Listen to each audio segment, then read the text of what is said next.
ఇది మీ మొత్తం ఇల్లు అండి. ఈ సెంటర్ పాయింట్ నుంచి జనరేట్ అయిన వైబ్రేషన్స్ ఏవైతే ఉంటాయో ఇవి 4 మూలల్లోకి వెళ్తా ఉంటాయి.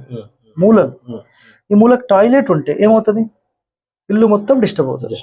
దాన్ని తప్పించి ఇటు పెడుతున్నాం మనం. మేము ఇది మార్చలేము అంటే కమోడ్ ఇక్కడ ప్లేస్మెంట్ చేయాలి, ఇక్కడ చేసి ఈ డోర్ని అటు షిఫ్ట్ చేయాలి. ప్రాబ్లం మార్చలేము అంటే. బట్ ఇక్కడ మెయిన్ ఇష్యూ ఏమవుతుంది అంటే ఇంటి మొత్తంలో చూస్తే మీకు వాయువ్యం హైట్ అయిపోతుంది, పూర్తి వాయువ్యం హైట్ అవుతుంది కదా. దీనికి మించిన హైట్ దక్షిణంలో నైరుతి వైపు పెడితే ఓకే, అటు పెట్టాం. ఇది హైట్ చేస్తే -పాయింట్.